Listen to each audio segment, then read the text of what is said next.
합니다. 아멘. 얘들아, 나 정치 얘기 좀 해도 되니? 정치란 두 글자만 들어도 막 신경이 곤두서고, 어떡하지? 막 벌벌 떨리고, 그럴 수 있어요.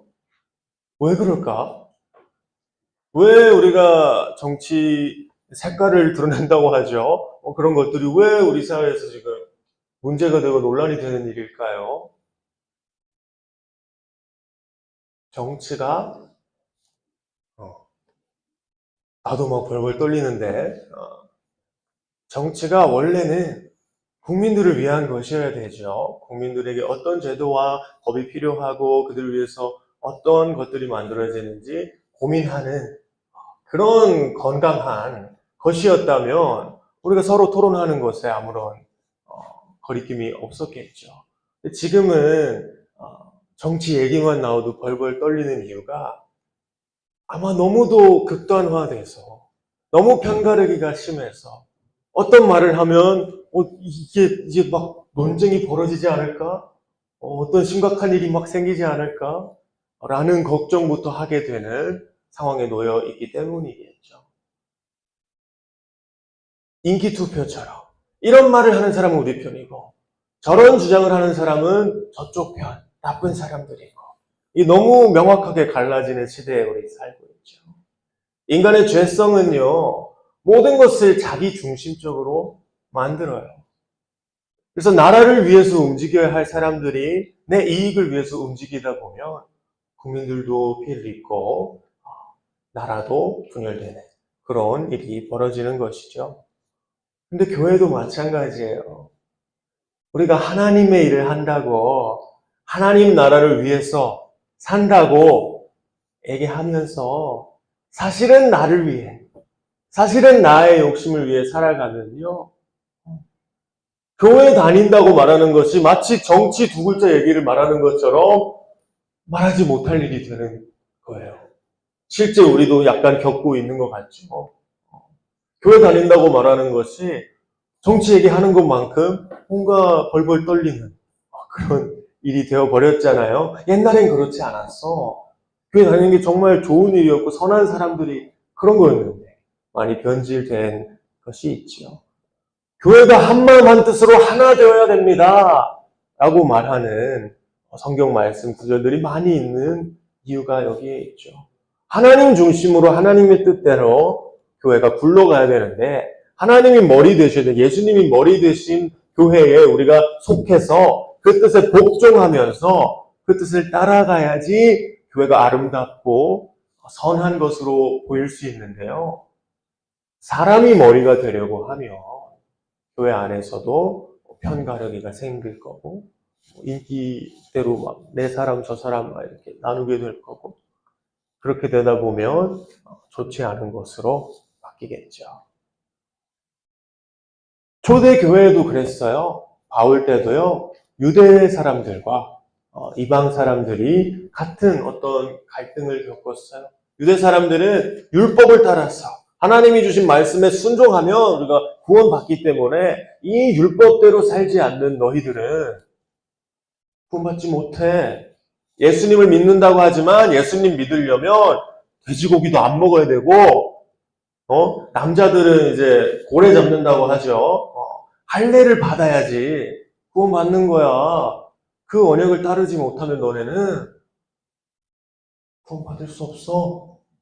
이런 식으로 교회를 갈라놓는 어떤 주장들을 했었죠. 근데 우리도 쉽지 않을 거예요. 어떤 외국인이 와서 예배 시간에 막 다리 꼬고 앉아있거나 전사님이 막 목사님이 앞에서 막 주머니에 손 넣고 설교 외국인이 이렇게 하거든. 교회에서 막 이러고 설교하는 목사님들 많이 있어요. 근데 우리 그런 모습을 동방예의지국인 우리 한국에서 보면 그렇게 하나님을 예배하면 안 되지! 라는 말이 먼저 나오지 않겠어? 그렇게 우리의 문화와 우리가 살아가는 방식과 다른 어떤 것이 들어오게 되면 그게 진리인지 아닌지 중요하지 않아요. 일단 저렇게 하면 안 된다고 말을 해줘야 돼. 유대인들도 비슷했던 것 같아요. 그렇게 해야지 살 수 있어. 그렇게 해야지 구원받을 수 있어. 라는 어떤 믿음을 갖고 있었기 때문이죠. 지금 오늘 말씀은 어떤 배경이 있냐면 이런 유대인들의 주장과 바울이 새롭게 십자가 은혜에 대해서 말하는 것이 조금 대립하는 상황이에요. 그래서 이 사람들은 뭐라고 하냐면 아까 말했던 것처럼 돼지고기 먹지 말고 할례도 받고 이런저런 법들을 따라야 돼. 근데 바울은 거기에 대해서 십자가 은혜는 그런 게 아니야. 십자가 은혜는 그런 게 아니야. 근데 유대 사람들은 법 뭐냐면 죄. 우리의 죄된 모습에 집중을 하면서 죄가 무엇인지 계속 알려주는 역할을 했는데요. 바울은 뭐라고 하냐면 은혜 이렇게 말하는 거예요. 죄를 지었어도 은혜로 구원받는 거야. 십자가로 구원받는 거야. 너네 용서받았어. 자꾸 이렇게 얘기하니까 다를 수밖에 없겠죠. 분명 유대인들 입장에서는 저거는 죄고 저 사람도 구원받을 수 없는데 바울은 뭔가 다른 걸 전하고 있는 것처럼 보이는 거죠. 우리 1절, 2절 한번 보면 바울도 분명히 유대인들의 특권을 인정해주고 있어요. 첫째는 하나님의 말씀을 맡은 사람들이다. 물론 궁극적으로는 예수님을 통해서 이 모든 말씀이 이루어졌지만요. 유대인들이 하나님 나라 사람들, 하나님 법에 따라 사는 것들을 어떻게 해야 되는지 보여주는 이스라엘 사람들이 그걸 보여줬던 건 사실이에요. 근데 잘 생각해 보세요. 하나님이 복의 통로가 되라고 우리 이스라엘 사람들을, 유대 사람들을 선택하셨는데 그 사람들이 복의 통로가 아니라 죄의 통로로서 죄에 빠진 삶을 살아가면 어떻게 될까요? 그 사람들도 구원 받을 수 있을까요? 아니면 하나님이 잘못 선택하신 건가? 이스라엘을 선택하셨으면 안 되는 건가? 그런 질문에 대해서 지금 3절에서 질문할 때 바울이 4절에서 대답하죠. 그럴 수 없습니다. 하나님은 신실하시고 언제나 참된 분이십니다. 이렇게 말하는데 유대인들은 어떻게 생각했냐면 하나님이 우리를 선택하셨고 복의 통로가 되라고 하셨으니까 우리가 잘못한 일이 있더라도 그거는 하나님이 얼마나 선하신지를 드러낼 뿐이라는 거예요. 내가 아무리 잘못해도 나는 아브라함의 피를 받았기 때문에 구원을 받는 건 사실이고 내가 죄인된 모습을 세상에 막 드러내면서 사는 것은 봐라 이 사람이 얼마나 죄인됐냐 그거에 비해서 얼마나 하나님이 뛰어나신지를 보여주는 것일 뿐이라는 거예요. 말이 되나? 이게 왜 말이 되냐면 너무 확실하거든. 아브라함의 자손이기 때문에 나는 너무 구원받았어. 이 율법이라는 것 때문에 하나님이 이 율법에 따라서 나를 구원하셔야 돼. 이런 게 있는 거예요. 율법 아래에 하나님을 두는 거예요. 이 율법을 하나님이 주셨기 때문에 우리는 구원받을 수밖에 없어. 그건 당연한 권리야. 우리 교회도 약간 그런 식으로 해서 구원파라든지 생활하는 사람들이 있죠. 내 행동은 중요하지 않아.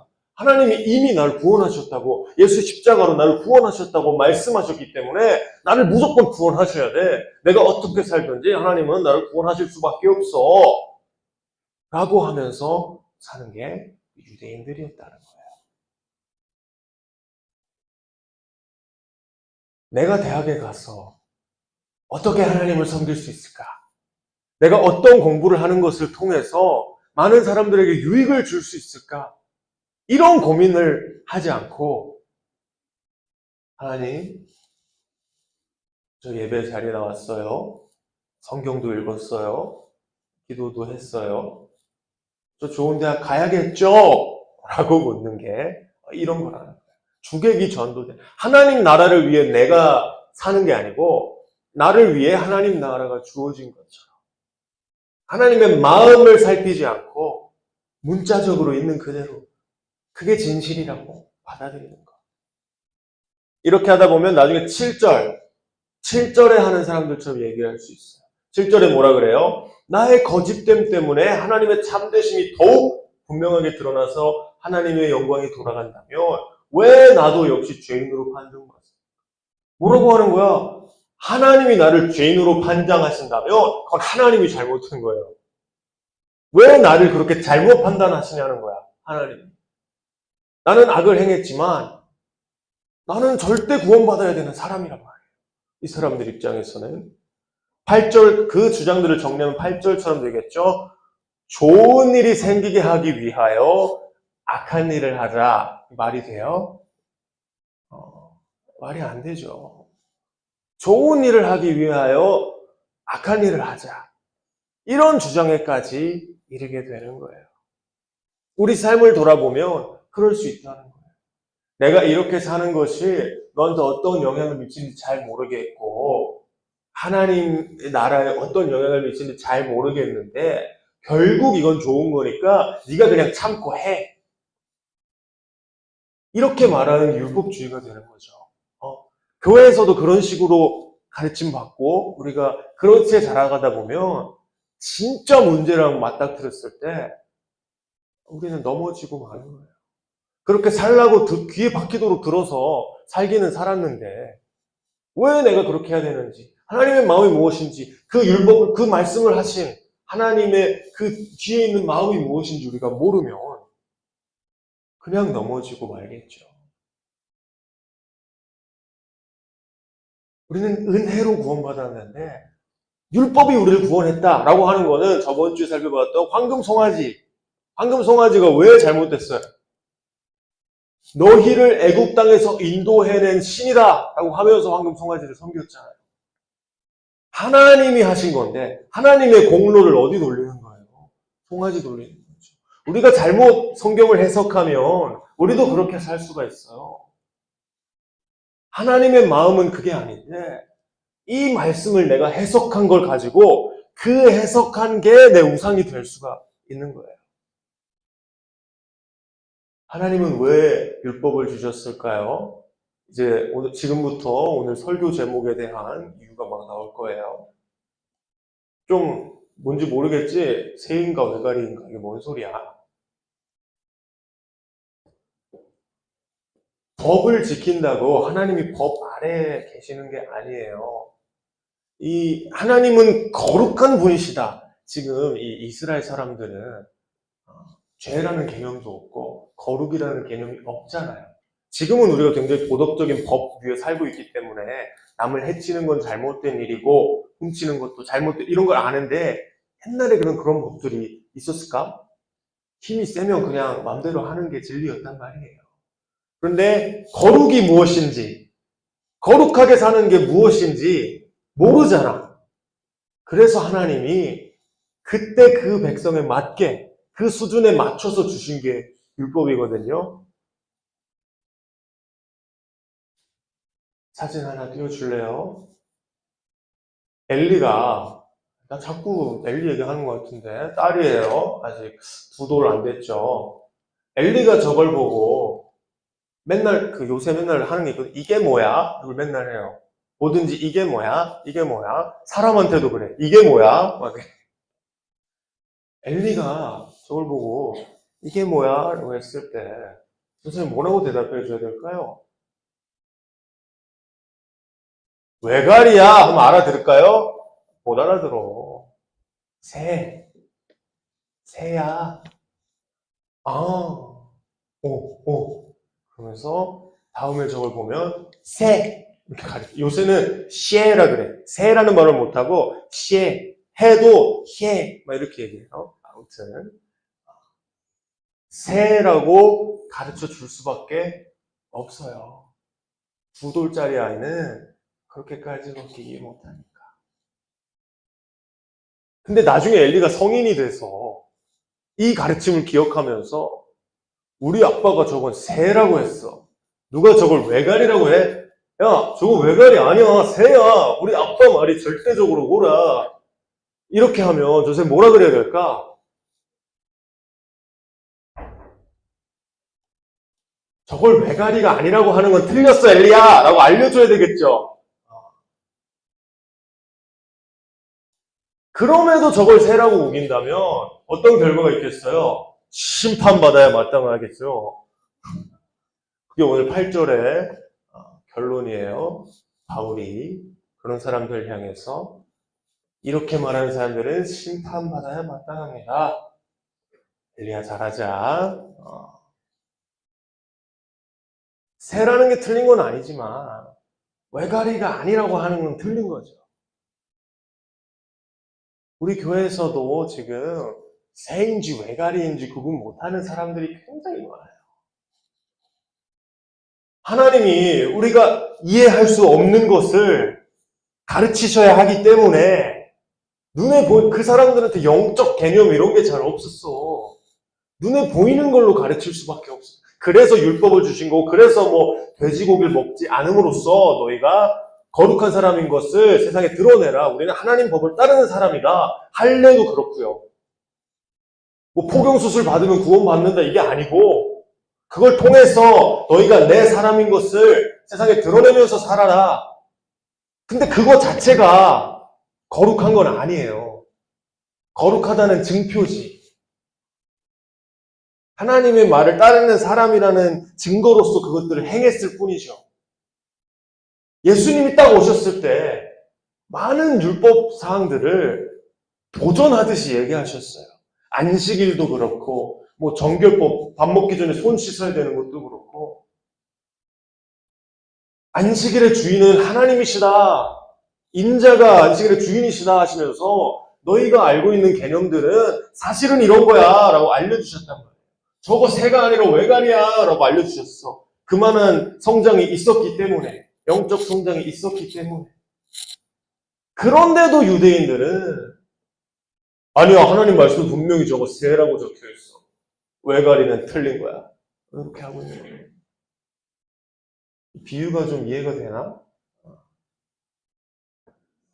우리가 성경을 읽을 때 왜 그렇게 말씀하실 수밖에 없었는지, 그 말씀이 왜 그때 그렇게 주어졌는지를 고민하지 않고 있는 문자 그대로 읽으면서 이것만이 진리예요 라고 하면 우상화될 수도 있다는 거예요. 하나님의 공로를, 하나님의 마음을 알지 못하고 그것을 다른 어떤 것으로 돌리는 거야. 율법을 통해 구원받는 거야. 요즘에도 그런 거 있죠. 성경에 여자는 머리에 뭘 쓰고 예배 드려야 됩니다. 라든지, 여자들은 가르치면 안 됩니다. 라든지. 그런 말씀도 그대로 있는 그대로, 그게 왜 그 상황에서 주어질 수밖에 없었는지 잘 고민하면서 해야지. 성경 말씀에 써 있으니까, 지금 가톨릭 다 그런 건 아닐 텐데, 머리에 여자들은 쓰고 미사 참여하죠. 그런 거예요. 그때 그 상황에서 주어진 것을 문자적으로 해석하니까. 내가 경험한 교회, 내가 경험한 기독교가 내 진리처럼 되면요. 그럼 하나님 말씀 위에 우리 경험이 서는 거예요. 내 경험과 내가 아는 것들이 하나님의 말씀보다 더니까 높아지는 거예요. 그리고 결국 그것들이 내 삶을 지배하게 되죠. 그게 죄가 틈타는 방식이에요. 우리 빌리 그램이라는 목사님이 있는데 이런 말을 하셨어요. 인간 범민의 99%는 성경을 알지 못해서 일어나는 얘기다. 인간이 고통받는 이유는 성경을 몰라서라는 거예요. 그리고 또 이런 말도 하셨어요. 이거 되게 좋은 것 같아요. 자, 옵션이 2개 있어요. 죄가 당신을 성경에서 떠나게 하든지 성경이 당신을 죄에서 떠나게 하든지. 이해했어? 죄가 당신을 성경에서 떠나게 하든지 성경이 당신을 죄에서 떠나게 한다는 거예요. 우리가 하나님 말씀을 제대로 알지 못하고 그냥 내가 듣기에 맞는 것처럼, 내가 읽기에 이런 뜻이 맞는 것 같아 라는 것에 우리가 우리 삶을 조정하면요, 죄에 의해 사는 거예요. 왜냐하면 나는 초반에도 말했지만 내 중심대로 살고 싶거든. 내 중심대로 원하는 것들을 막 조정하면서 가다 보니까 국민들을 위해 해야 될 정치들도 나를 위한 것이 되고 내 당을 위한 게 되고 우리의 이익을 위한 게 되고 모든 나라의 모든 사람들을 돌아보는 걸 위한 게 되는 게 아니잖아요. 죄는 항상 내 중심대로 생각하게 만들어요. 성경을 읽을 때도 마찬가지예요. 내 중심, 성경 구조를 가지고 근거를 해가지고 사회주의도 갈 수 있고 공산주의도 갈 수 있어요. 야, 성경에서 이렇게 말했어. 우리 이렇게 하자. 다 할 수 있어. 내 중심대로 해석하면 다 가능해요. 우리가 성경을 올바르게 알아야지 유대인들처럼 헛발짓지 않고 제대로 하나님의 뜻을 연구하면서 탐구하면서 살아갈 수 있단 말이에요. 저것은 새라고 말씀하신 우리 엘리 아버님의 말씀을 우상화시켜서 그거 외에 다른 건 다 진리가 아니야 라고 한다면 멍청한 거죠. 다 컸는데도 그렇게 믿고 있으면. 어릴 때 그렇게 믿는 거 가지고 누가 뭐라고 해. 맞아, 새 맞아. 그래, 저거 새야. 이렇게 다 해줄 거예요. 근데 다 큰 사람이 그러고 있으면 뭐라는 거야. 이렇게 하겠죠. 우리는 영적으로 성숙한 사람들이에요. 굉장히 지금 도덕적 기준도 높고요. 우리가 어떻게 살아야 되는지, 남을 헤아릴 수 있는 방법이 어떤 것들이 있는지 다 알고 있어요. 굉장히 발전한 문명 속에 살아가고 있어요. 근데 우리가 잘못된 것을 붙들고 퇴화하지 않기 바랍니다. 정말 하나님의 마음이 무엇인지, 하나님이 이 말씀을 우리에게 이때 주셨을 때 그 마음이 무엇인지를 잘 해석해서 하나님 뜻을 알아가시는 중고등부 되셨으면 좋겠습니다. 다음 주에 투표가 있죠.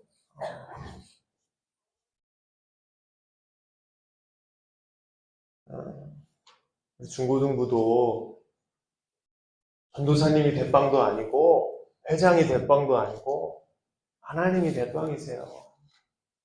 하나님이 인도하시기에 이 중고등부를 하나님이 원하시는 방향으로 이끌어 가시기에 아주 적합한 사람 한 사람을 딱 골라 놓으셨을 거라고. 갑자기 뭐 부담을 좀 주고 있는데. 투표 잘하세요. 그냥 마음 가는 대로 하시지 말고 기도해보고 하나님 뜻이 무엇일지 잘 기도해보고. 저 오빠가 더 잘생긴 것 같은. 이러지 말고. 다 잘생겼잖아.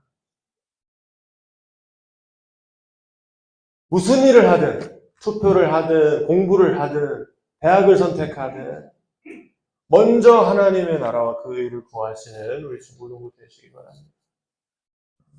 그리고 헛발 짚지 마시고, 새인지 외가리인지 잘 구분하시기 바랍니다. 기도할까요?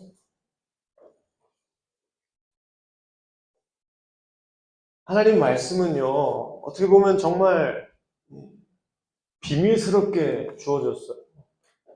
처음 읽는 사람이 그 뜻을 바로 파악하기는 쉽지 않을 때도 있어요. 그런데 우리가 잘 모르는 상태에서 이게 맞다, 이것이 진리다 라고 어떤 것을 두고 잘못 생각하지 않았으면 좋겠어요. 나는 항상 평생 동안 교회 생활하면서 이렇게 교회 생활 해왔어. 그렇게 하지 않는 사람들은 교회 다니는 게 아닌 것 같아 라는 생각이 들 때도 말씀이 뭐라고 하는지 항상 성경을 중심으로 찾아보고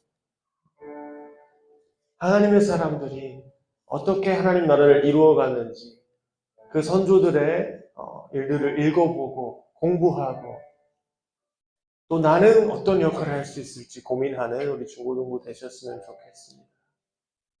어떤 것이 본질적인 것이고 어떤 것이 중요하지 않은 것인지 잘 분별하는 우리 올해 표어 말씀처럼 세상 풍조를 따라가는 것이 아니라 하나님 말씀을 잘 분별하는 우리 중고등부 될 수 있도록 기도하는 시간 갖도록 하겠습니다. 기도하겠습니다. 하나님 아버지, 주님께서 저에게 귀한 말씀을 주셨습니다. 그 말씀들이 결코 저희의 어떤 올무가 되지 않기 원합니다. 저희를 죄로 잡아 끌어내리는 그런 도구가 되지 않기 원합니다. 저희가 올바르게 주님의 뜻을 잘 분별하고 하나님의 성령의 그 지혜의 능력에 의지하면서 이 말씀을 읽어 나갈 때에 저희 뜻대로 판단하는 것이 아니라 저희 중심대로 그 말씀을 해석하는 것이 아니라 하나님 뜻대로 하나님 마음이 무엇인지 매일매일 고민하면서 주여 예수님께서 저희를 위하여 십자가 달려 죽으신 그 의미를 저희가 잘 기억하면서 그 어떤 것도 저희를 올가매지 못하고 오직 예수 그리스도께서 저희를 자유케 하심을 그 진리 안에 저희가 저희 모든 뜻과 행동들을 복종시키며 나아가기 원합니다. 하나님께서 저에게 겸손한 마음을 주시고 다른 어떤 것에 고개 숙이지 아니하고 오직 하나님 말씀에만 고개 숙이는 그런 올바른 저희 중고등부 되어갈 수 있도록 주님께서 인도하여 주시옵소서. 주의 뜻대로 모든 일 이루어지게 하여 주시옵소서. 네, 하나님 아버지, 저희는 부족합니다. 항상 죄의 영향을 받아 내 중심대로 내가 옳다고 생각하는 것이 어떤 것인지를 따라 나도 모르게 자꾸 살아갑니다. 하나님, 저희가 올바로 방향 잡기 원합니다. 주님께서 저에게 주신 말씀이 세인지 외관인지 잘 구분하면서 이 상황에서 그 말씀이 어떻게 적용되어야 하는지 성령을 의지하는 그 지혜로 매 순간 잘 풀어나가기 원합니다. 저희가 앞으로 공부하는 것을 통해 또 대학을 가서 여러 가지 활동들을 하고 여러 방면에서 쓰임 받게 될 텐데 하나님의 뜻이 무엇인지 성경이 말하는 하나님은 어떤 분이신지 저희가 잘 파악하고 그 의도대로 하나님 나라를 잘 세워나가는 우리 중고등부 되어갈 수 있도록 주님께서 인도하여 주시옵소서. 주님의 이름으로 기도드렸습니다. 아멘.